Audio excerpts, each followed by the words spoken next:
이집트에 수출하게 된 K9 자주포의 전체 수출 계약금이 지난번 호주와 체결한 수출 금액의 2배에 달하는 2조 원을 넘어섰습니다. 현재까지 K9 자주포가 만들어낸 수출 규모 중 가장 큰 규모입니다. 이집트는 이로써 K9 자주포를 운영하는 9번째 국가가 되었으며 차후 영국 등 유럽 국가의 진출도 계획 중이라고 밝힌 바 있습니다. 전 세계 자주포 시장에 반절을 휩쓴 자랑스러운 국산 자주포 K인 우리나라 자주포가 이렇게 세계적인 인기를 끄는 이유를 아시나요? 안녕하세요. 지식 스토리입니다. 우리나라 자주포의 인기가 폭주한다는 소식이 연이어 들려오고 있는데요. K9이 매우 우수한 무기라는 사실은 저의 영상을 통해서도 쉽게 알 수 있죠. 우수함과 별개로 왜 이렇게 많은 나라들이 K9 자주포를 사랑하는지, 또 어떻게 수출이 진행되었는지 지금부터 함께 알아보도록 하겠습니다. 세간에선 우리나라 자주포가 군수시장에서 인기가 많은 이유엔 한반도 환경적인 요인이 크지 않을까 하는 이야기들이 나옵니다. 한여름엔 기온이 30도 이상 오르며 숨을 턱턱 막히게 하는 더위와 습도, 한겨울엔 영하 28도까지 떨어지는 혹한 장마인 진창과 겨울엔 눈바, 게다가 한반도의 산악지형까지 그 모든 지형을 극복할 수 있는 무기가 바로 K9입니다. 성능도 간략히 살펴보자면 우선 K9 자주포는 우리나라의 주력 자주포로 155mm 구경을 채택하고 있습니다. 국군에선 전문이 넘는 수량을 운영할 만큼 우리나라 지상군에 있어서 핵심적인 무기죠. 분당 8발이라는 빠른 속도로 쏠 수 있고 15초 간 3발을 쏘는 극속 사격도 가능합니다. 최대 사거리는 55로 먼 거리에서 우리 군을 위협하는 적을 타격할 수 있습니다. 게다가 K10이란 탄약 보급 차량이 따로 있어 급탄 시 병력이 외부로 나오지 않아도 됩니다. 이 밖에도 수많은 장점이 있는데 자세한 내용은 이전에 업로드한 영상을 참고해 주시길 바랍니다. K9 자주포는 유일무이한 세계 최강의 자주포일까요? 아쉽게도 절대적인 성능만 보았을 때 세계 최강의 스펙을 가졌다라고 대답하긴 힘듭니다. 성능이 우수한 것은 맞지만 독일의 PGH-2000과 같은 자주포들이 성능 면에서 더 우수한 부분이 있기 때문인데요. 독일의 자주포는 생존성도 더 뛰어나고 분당 최대 사격 속도는 무려 12발에 달합니다. 지속 사격 측면에선 K9은 분당 6발이지만 PGH-2000은 분당 10발 이상의 스펙을 자랑하죠. 그럼 세계는 왜 이 녀석이 아닌 우리나라의 K9에 많은 관심을 주는 것일까요? 바로 가격입니다.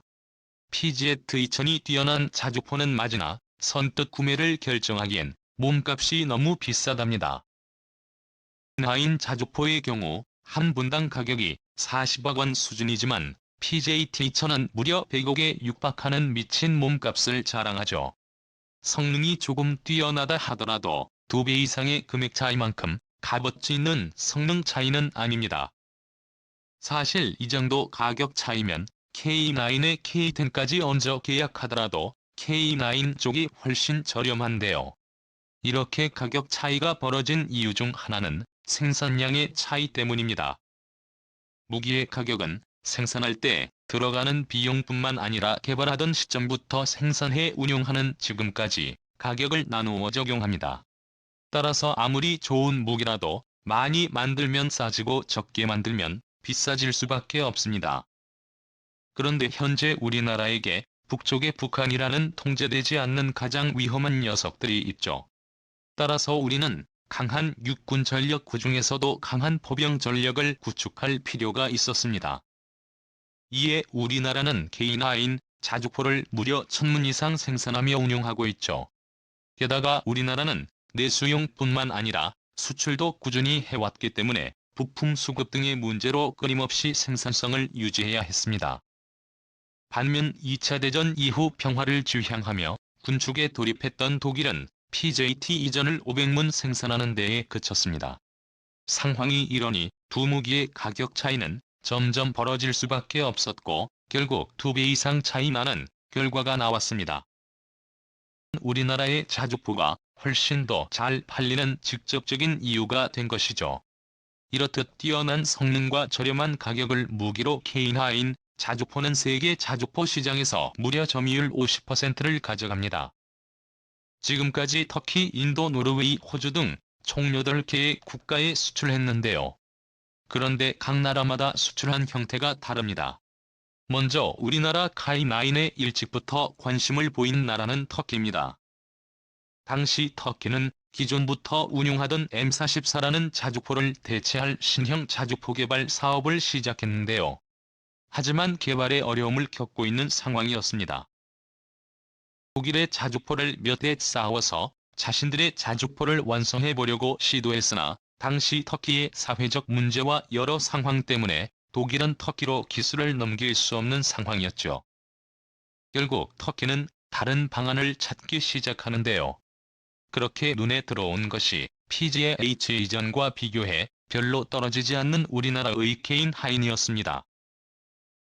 독일 대신 우리나라와 손을 잡았고 K9 자주포를 터키에 맞게 개량하여 T155 프라트나라는 자주포가 탄생합니다. T155는 터키의 전장에 맞게 여러 부분 개량되며 우리나라의 K9 아닌 자주포와는 외관상 차이가 나타납니다. 그렇게 200여 드문에 달하는 자주포가 터키로 들어갔죠. 다음 국가는 폴란드입니다. 폴란드도 터키와 마찬가지로 자신들이 운영하던 2S1이라는 자주포를 대체하고 싶어 했는데요.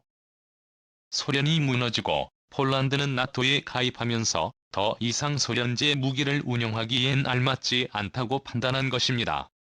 처음엔 스스로 개발을 시작했지만 155mm이라는 강력한 포탄의 반동을 견디기도 힘들었고 여러 기술적 문제로 차체 개발에 어려움을 겪게 됩니다.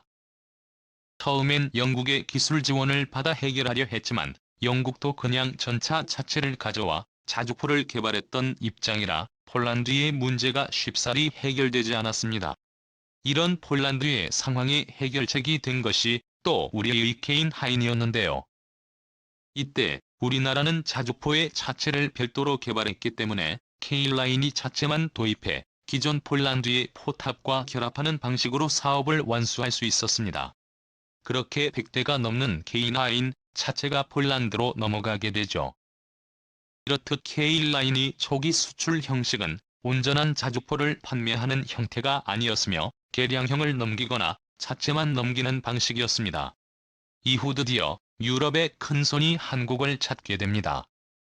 적당히 살 만한 자주포 없나 하고 고민하던 핀란드는 자주포만 집. 대한민국에 방문해 직접 K9을 살펴보고 생긴 것도 성능도 가격도 마음에 들어 하며 그냥 넝쿨 걸레를 진행합니다. 심지어 빤떡빤떡한 신상을 판 곳이 아니고 우리나라가 사용하던 K9을 사가겠다고 한 것이죠. 그렇게 48문에 달하는 중고 자주포가 K9 하이무콸이라는 이름으로 핀란드로 넘어갑니다. 그래서 핀란드가 중고 거래를 하는 모습을 옆에서 지켜보던 에스토니아도 이거 나도 설레하며 같은 조건으로 12의 K9을 중고로 사가면서 종이 예수문이 갑자기 북유럽에 팔려가게 되었죠. 그런데 여기서 끝나지 않았습니다. 북유럽 국가들은 서로 관심이 많은 걸까요? 옆에 있던 노르웨이도 K9의 고객이 되었는데요. 이번엔 중고 구매가 아닌 신형 자주포 형태로 정식 판매를 진행했습니다. 이 사업은 이전 수출보다 더 의미가 있었는데 단순 수출이 아닌 국가에서 주관하는 정식 무기 도입 사업에 채택되었기 때문입니다. 이는 쟁쟁한 경쟁작들이 많이 참여했다는 뜻으로 K9 자주포를 비롯해 PJT-2000 자주포와 세자르 차륜형 자주포의 밀09 팔라딘 등 유명한 자주포들이 대거 등장했죠. 하지만 독일의 자주포는 너무 비싸서 탈락 세자르 자주포는 차륜형이나 탈락 109 팔라딘은 연식이 오래되어 탈락합니다. 우리나라에서 개발한 K9 자주포는 최신형일 뿐만 아니라 여러 부분에서 강점을 보였습니다. 특히 이때 K10 탄약 보급 장갑차와 함께 운용할 수 있다는 점이 큰 장점이 되었죠. 이로써 미제 무기와 굴러가는 건 더 잘 만드는 게르만족의 무기를 꺾은 입찰로 기록되었고 우리나라의 자주포 경쟁력을 세계에 보여준 사건으로 남게 됩니다. 다만 이 사업에서 많은 수가 팔리진 않았는데 자주포 24문과 탄약 보급 장갑차 6대를 수출했죠. K9의 수출 신화는 아직도 끝나지 않았습니다. 이번엔 인도입니다. 현재 인도는 중국과 국경을 마주하고 있어 국경 지역에서의 신경전이 굉장하죠. 이런 상황에서 인도는 자국의 전력을 더욱 업그레이드해줄 새로운 자주포를 찾아 나섰습니다. 처음엔 러시아의 2S-19, 무스타S를 도입하고자 했지만 기술과 성능 등 여러 면에서 우리나라의 K9 자주포가 우수하다고 판단해 K9에 손을 들어주게 됩니다. 그렇게 2017년에 대당 75억 원의 가격으로 100문을 수입하겠다고 결정하죠. 최근엔 200문을 추가로 도입할까 하는 이야기가 나오고 있으니 K9에 대한 만족도가 굉장히 높다는 것을 알 수 있습니다. 는 실전에서도 K9을 적극적으로 운용해 실전 데이터를 쌓아주는 등 우리나라에게도 많은 이익을 챙겨주고 있습니다. 다음은 비교적 최근으로 호주에서도 관심을 보였는데요. 원래 호주는 2010년쯤 자주포를 도입하고자 했으며 K9이 경쟁에서 우위를 점하고 있었습니다. 여기서 호주가 예산이 없다며 사업을 접었다가 최근 다시 자주포 도입 사업이 부활해 우리나라가 최종 공급자로 선정되었죠. 때도 K9 자주포만 팔려나간 것이 아니라 K10까지 섞어서 팔았는데 앞선 국가들처럼 몇 대 사고 마는 게 아니라 무려 1조 원가량을 사겠다고 선언했습니다. 호주로 수출할 K9은 그냥 K9이 아닌 한 번개량을 거친 K9 아이언으로 여러 전자장비가 최신화된 버전인데요. 호주는 여기에 장갑을 3톤 정도 더 떼 시가전이나 적과의 직접적인 조도 대비하고 있습니다. 그리고 위에는 무인 포탑까지 설치가 가능하죠. 제식명은 에이스9으로 한국의 K 대신 호주에 에이스를 넣은 것입니다. 1조 원이라는 천문학적인 사업을 성공한 것은 대단하지만 우리나라는 금액에 집중해선 안 됩니다. 사업의 규모보단 호주에서 채택이 것에 집중해야 하는데 호주는 굳건한 미국의 우방국이며 파이브 아이즈라는 미국과 가장 가까운 군사동맹과 입국이기도 합니다.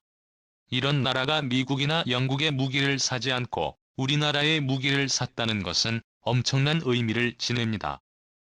이것을 계기로 호주뿐만 아니라 미국의 최우방국들 그리고 제3의 국가도 K9의 수입을 긍정적으로 고려해 볼 수 있는 것이죠. 이렇게 호주의 좋은 소식과 더불어 마지막으로 가장 큰 성과를 이룬 사업이 나옵니다. 이집트인데요. 이집트는 계속 해오던 사업에서 고민을 마치고 드디어 계약이 성립했습니다. 여기서는 심지어 K9 자주포와 더불어 K10 탄약 보급 장갑차 케이블 사격 통제제 휘처까지 세트로 묶어서 수출하게 되었는데 무려 호주의 2배인 2조 원에 달하는 규모로 계약했습니다.